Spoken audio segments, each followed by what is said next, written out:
Hello, everybody, welcome. Those is like your let's get a hello, huh? Huh, everybody, welcome. Those is like your let's get a. So, guys, it's quarter to 1 a.m. I'm just doing the introduction. I've already recorded the video, so I recorded the video without a camera, just like yesterday's video. So, Karina is not doing videos on weekend, so I did it myself. And it was just going over just like yesterday. Okay. So that's that. So I hope you enjoy it. Okay. It's a little late as usual. No, really. Interesting topics. No, really today I discuss JD Vance footage of JD Vance on the slopes being yelled at. Also Marco Rubio and some kind of disturbing visions about him actually and his future. And Queen Elizabeth came through when I was looking at Zelensky and Charles. I also looked at the idea that George Bush, why people ask why doesn't George Bush come out and say something? And I had responded in a comment saying that I don't think George Bush will do something because my theory is that Putin hacked the Republicans a long time ago. And he knows that ever since that election, and in that election, Republicans changed the votes. Not changed the votes, they, let's just say, disrupted the democratic process. I don't think that Bush was the legitimate winner, and Putin knows that and uses it against Bush. But that will continue on a following episode, okay? Because and you'll have to watch it towards the end. I got a visit from a character involved in the complications of this. Okay. All right. So thanks for watching, and I'll see you tomorrow. Bye. Hello, guys. Let's get started. So today is Sunday, March 2nd, and again I'm recording without camera. And it's so today is one of those days where the news is also sort of overwhelming, and so let's go through a few things. It's interesting because I don't always want to, like, I don't want to, sometimes I don't want to deal with the news itself, right? Because it could be sort of troubling, but that's not really the issue. I think the issue is that that basically sometimes if you focus on the news, it could be very overwhelming. But I found that there's so much coming through that it's difficult to just try to have a, let's say, measured line of events. It just so doing one at a time works. Okay, so this is, somebody mentioned this in the comments, so I went and looked. So this is a video of JD Vance skiing in Vermont, and here just writing, just writing, just reading. He gets called Putin's puppet in the lift line and almost gets drilled by a snowboarder and then another skier as he goes down a trail like a grandmother. So it's interesting. It's interesting because we can see again that he's not really necessarily getting away with it. And by the way, he used taxpayer dollars to have Air Force to fly him to this resort. All right, so let's play it. Yep. JD, how does it feel being Putin's puppet? Did you hear the person say, JD, how does it feel to be Putin's puppet?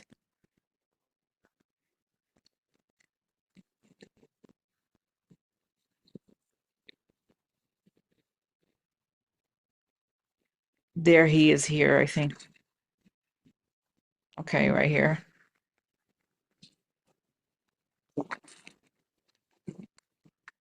Is that okay?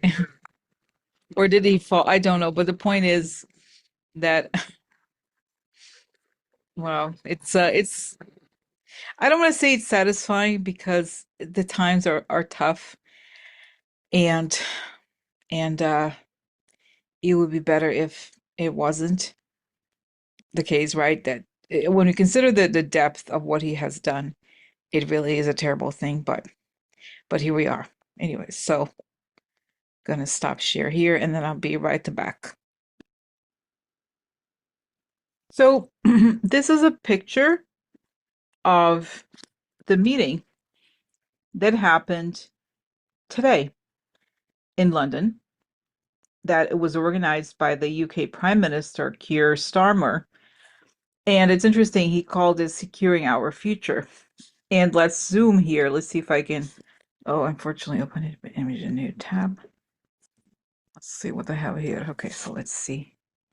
Wow, that's good resolution. So, okay, so can he see here that we have Keir Starmer here in the center. Then we have Zelensky and then Macron. So what a difference it makes, right? Oh, here's Trudeau, the conservative Italian prime minister. We have Mark Rutte here, but it's interesting that their faces are kind of, uh, I don't know. Here is Ursula. Remember, I told her, I talked about her the other day. So, so let's look into this. Okay, let's look into this situation here. All right, so how is it?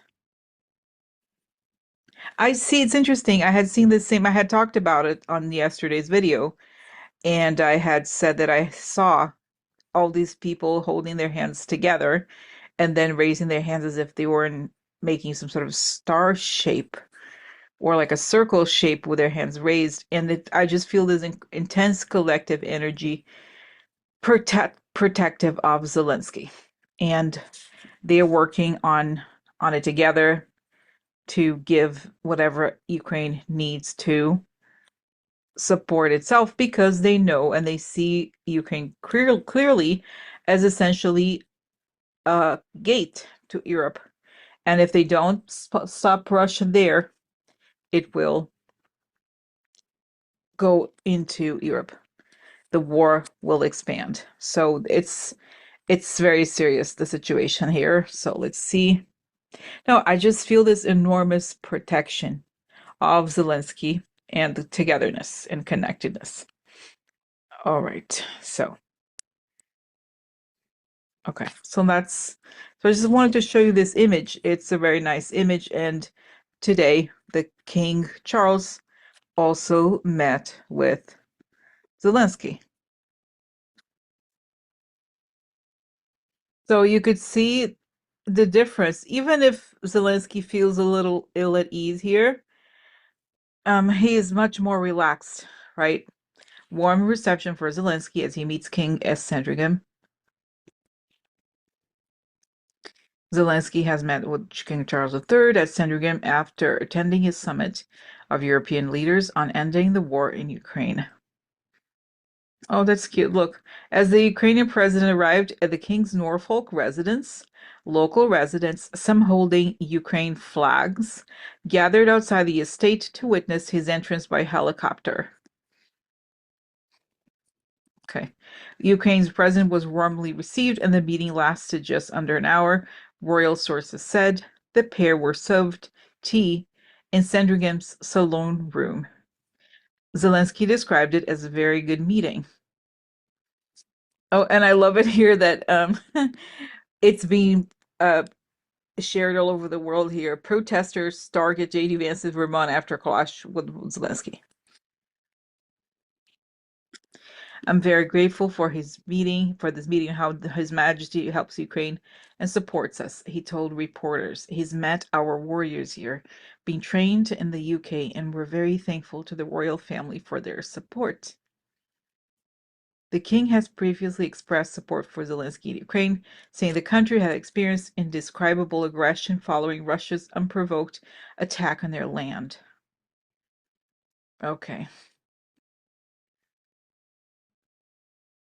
Today's meeting was requested by the Ukrainian president with the agreement of the UK government. After the summit had concluded, Sir Keir unveiled a four-step plan world leaders hope will guarantee peace in Ukraine. These steps include keeping military aid flowing and the creation of a coalition of the willing to defend Ukraine as part of a peace agreement.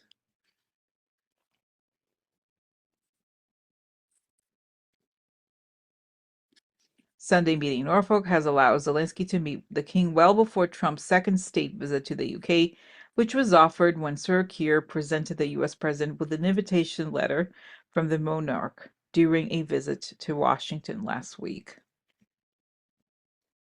Okay.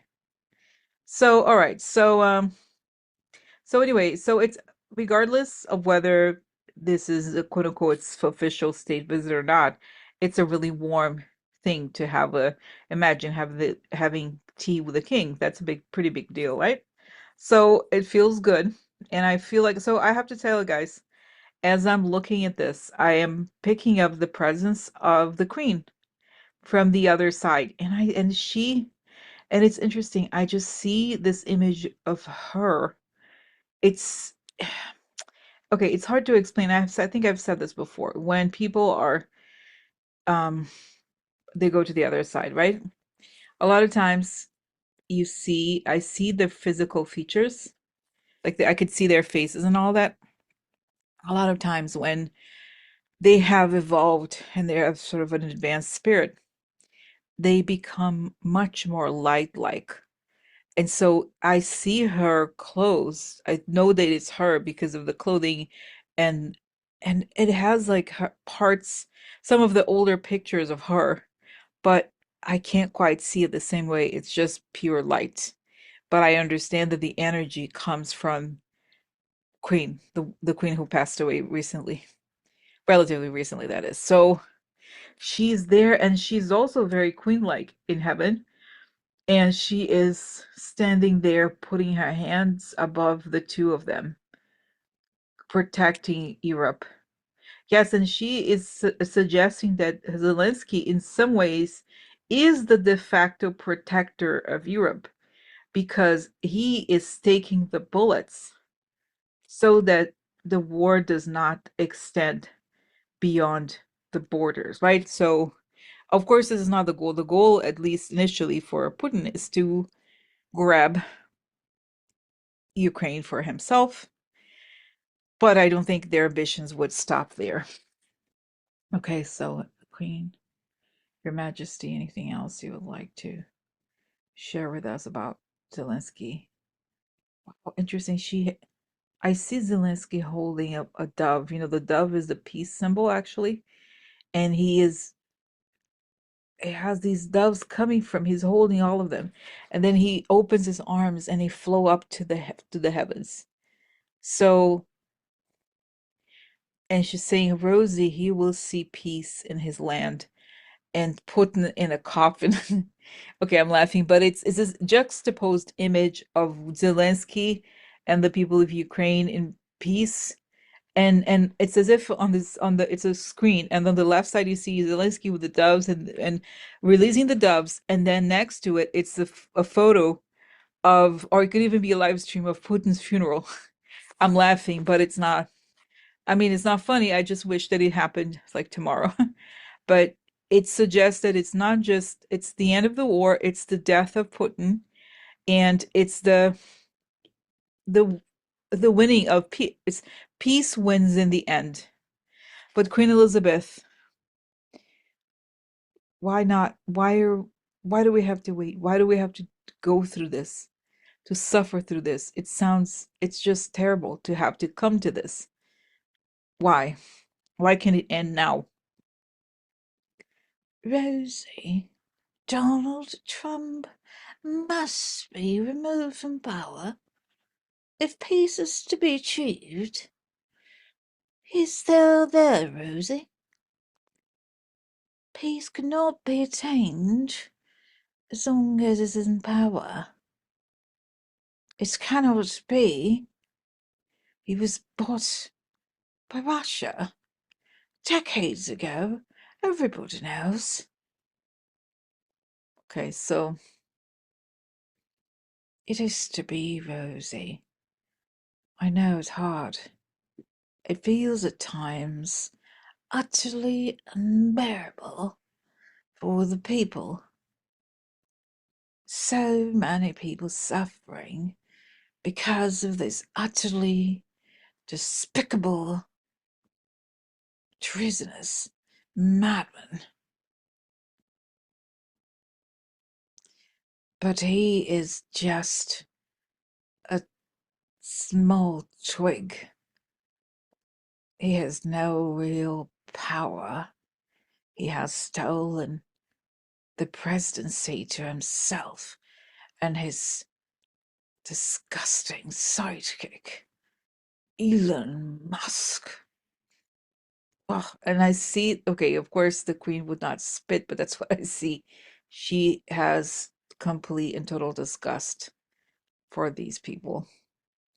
So what are you saying, Queen Elizabeth? Are you saying that's right? Trump goes in the Trump goes, then peace follows. So are you saying, in fact, that the war will not end if Trump is in power? Is that what you're suggesting? Is that, well, they want Ukraine for themselves, Rosie. That is why he's not signing it. He does not want to give away the country to Russia because that is exactly what would happen.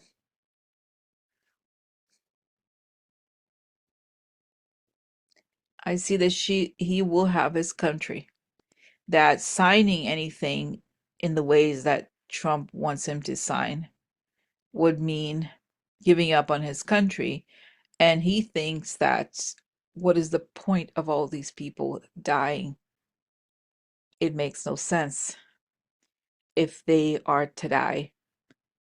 None of this, if they died, meaning if they died for this, why would I just give away the country for no reason just because the bully is yelling at me? It makes no sense. And soon I see again this repeated image of Zelensky holding these white doves and releasing them. So pieces with Zelensky and the death of Putin is upon us. So Queen Elizabeth, when I know you, it's very hard to find out about timing.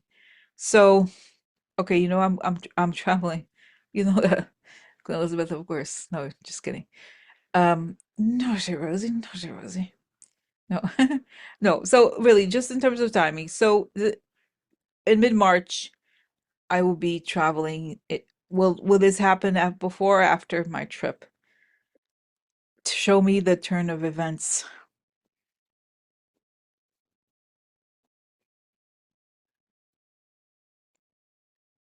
Okay.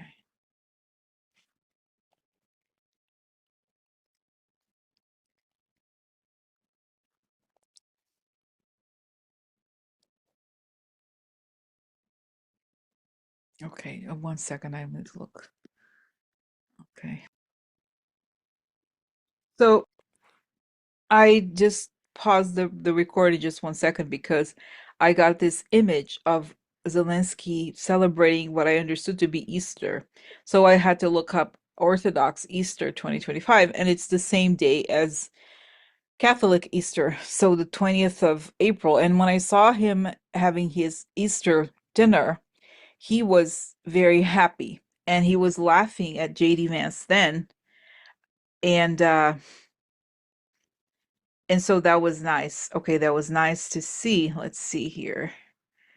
Was okay, there it is.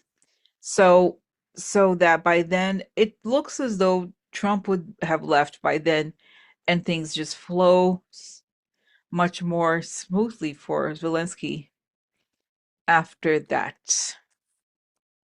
All right. So, okay, so tell me more. So then I see a couple months after Putin being in a very tough situation and probably dying. I mean, this is something that a lot of people want to see, right? But that's what I see now. All right. Okay. So let's see here.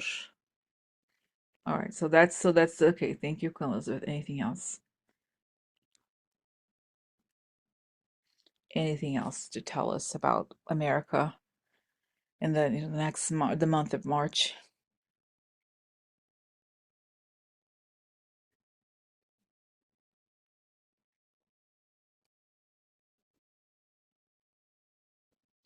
It's interesting. I see this image of these small soldiers fighting, coming with guns, and then there's a giant boot that stops on them and steps on them and basically and kills them, figuratively speaking.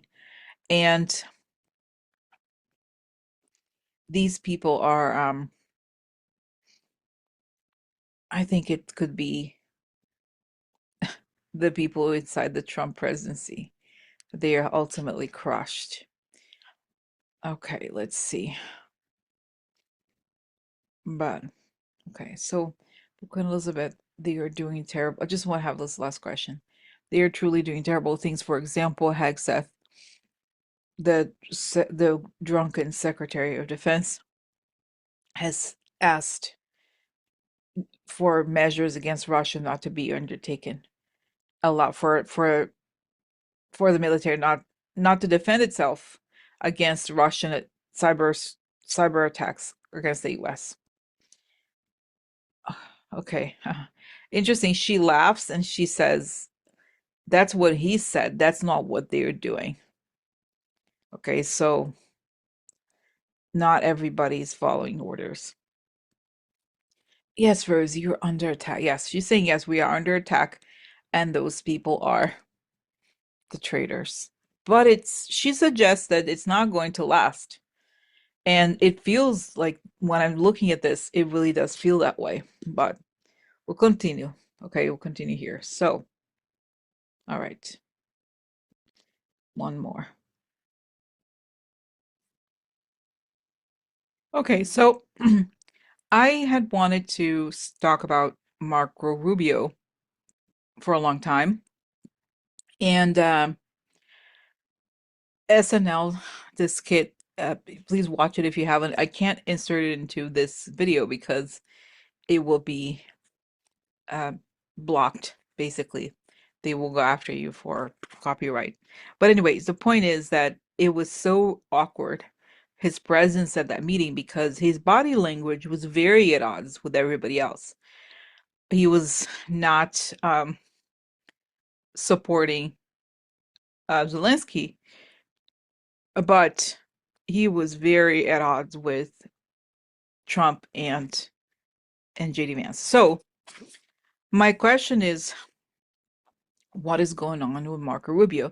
And we know that he was once the head of the Senate Intelligence Committee. He has been um, recorded supporting Ukraine and calling out Russia. So suddenly he takes this job and he is like a puppet, but his body language is not aligned. So it's so strange to me. It's bizarre that he has this job. It's not that I think highly of him, I don't, but it's strange to say the least. So what is going on here with Marco Rubio? What is going on with Marco Rubio?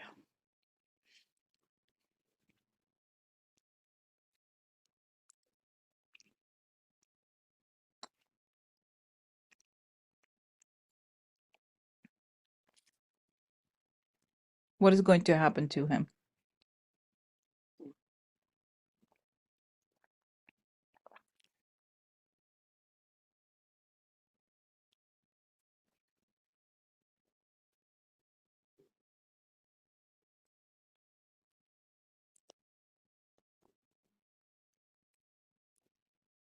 What is going on with him now?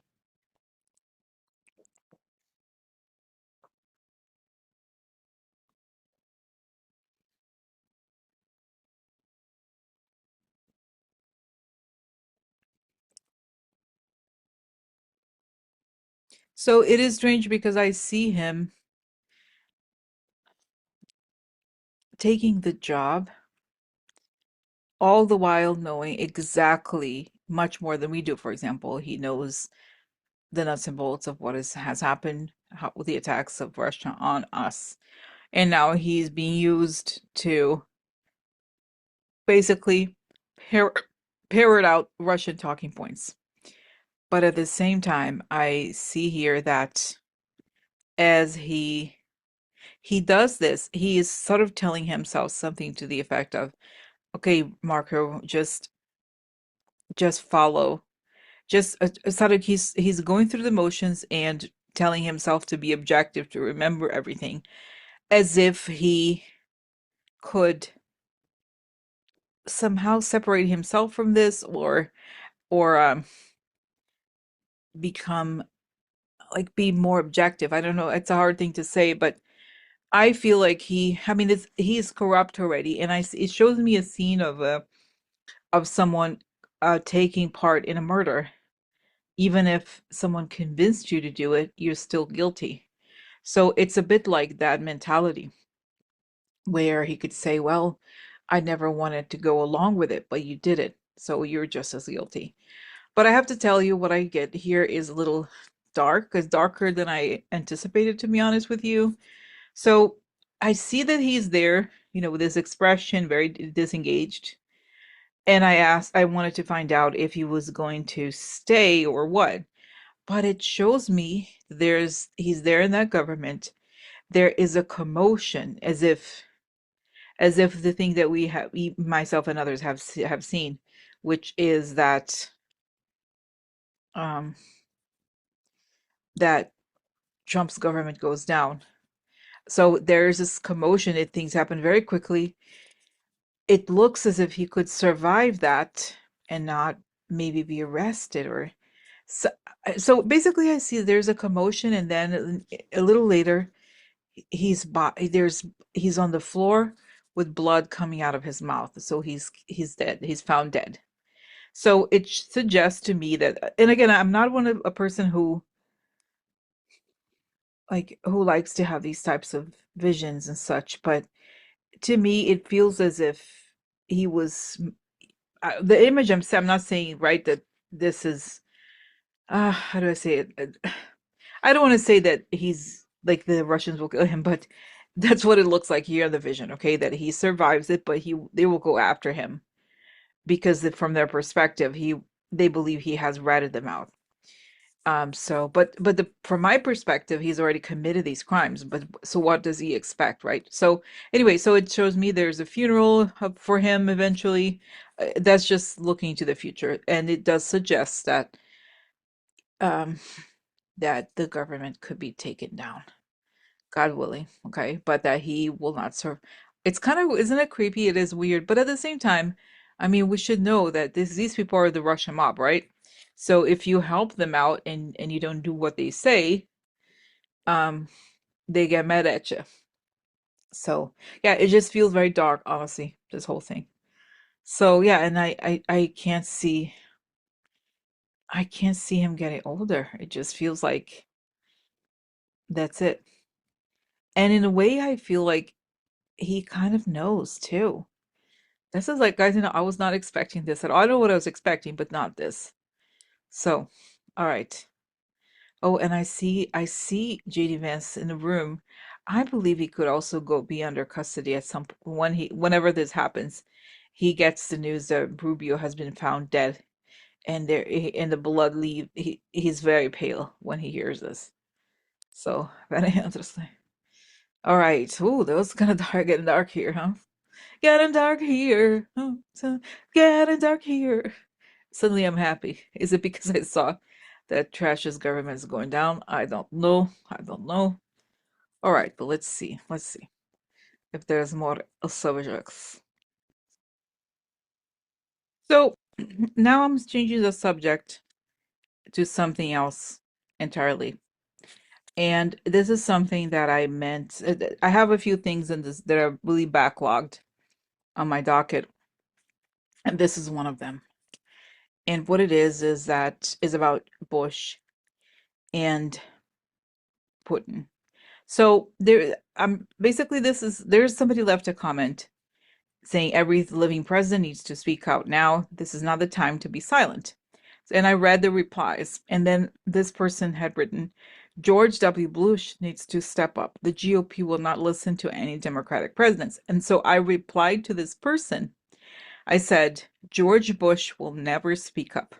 My theory is Putin hacked the GOP years ago and knows how Bush stole the election from Gore. This is why everybody has been silent all these years. Putin knows the truth about American elections. He likely threatened Bush he would reveal everything. So, guys, this goes back. This is what I think is the core issue here that we're seeing, and why people don't touch the election stuff. I don't know. And again, it's hard to understand. As you guys know my position on this, I'm pretty mad still at Biden, even though I think he's a very good person.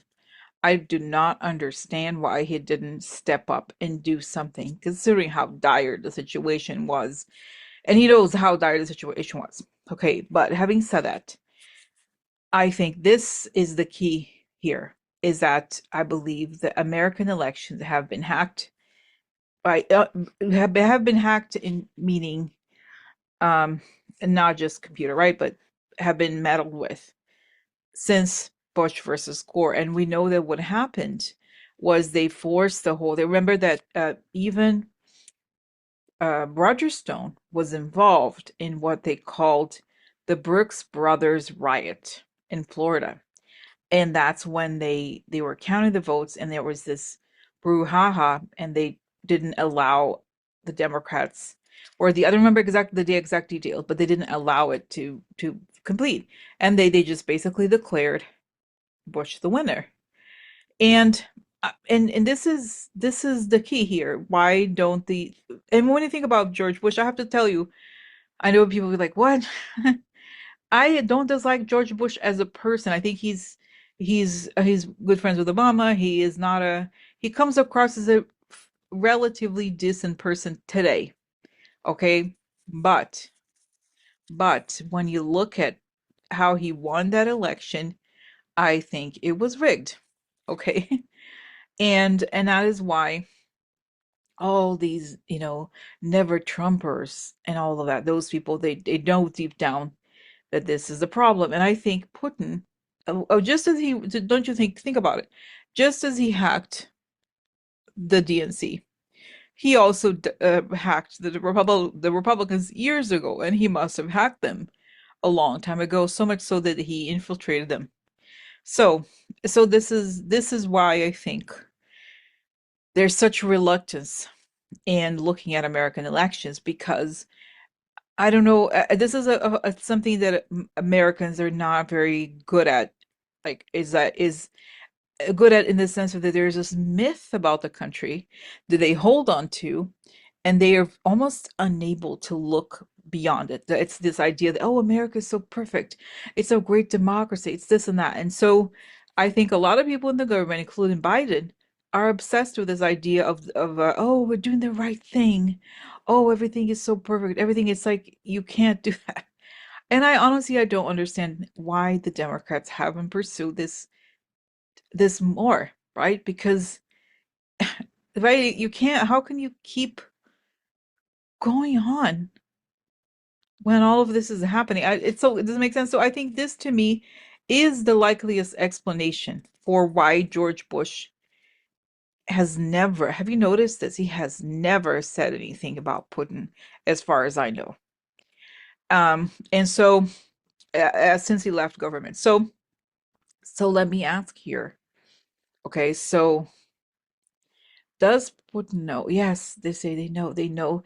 And it shows me the advisor, the famous advisor of George Bush, I forgot his name. It's a K. What is it? L.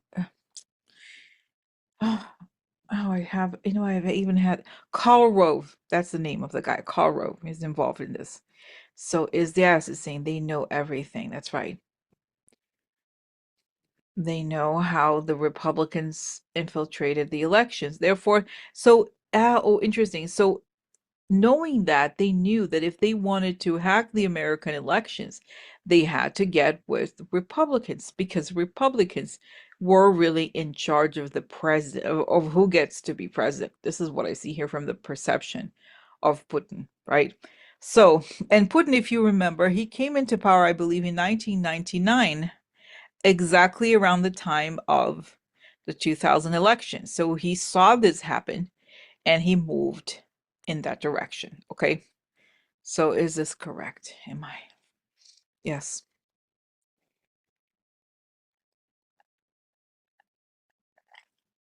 Because it's saying that the Bushes and Karlrove said there was a no-go area. You cannot look at elections that deeply. And so they made it so that elections were always this area that could never be fully looked at or investigated. And by the way, guys, I know I keep it's so weird. I'm busy and all that, of course, as you know, I'm preparing so many different things. I'm behind on several other things, but this is something that I keep meaning to look at in depth, which is this a helicopter accident in I think 2007, I believe. Is that right? Or 2000 I don't remember the exact year. But the IT person who was working with Bush and in Ohio. Now we know that Ohio is the state that has all these irregularities. He died in very mysterious circumstances in a helicopter accident just just as as he was about to testify for something. So this is the dark side of America, really. And it's saying yes, Rosie. And guys, I have to go because it's very late. Today is Sunday. I do need to wake up very early tomorrow. But I'm telling you this, so you remind me, okay? This person, I feel like he's coming to me. He wants to tell his story, this helicopter pilot. So wow, it's gonna be an explosive episode. So for the next episode, um, with so today Karina is not with me. I don't know if she will be with me tomorrow for this like I think she'll be back tomorrow, but not I don't know exactly, but by the end of this week and definitely before I travel, I will do an episode on this.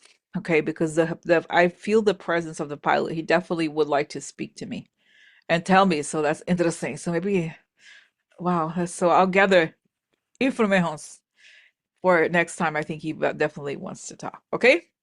All right. All right. So thanks for watching. And I think it's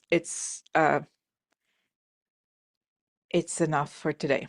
All right. Okay. So thanks for watching, and I'll see you guys tomorrow on camera. Bye.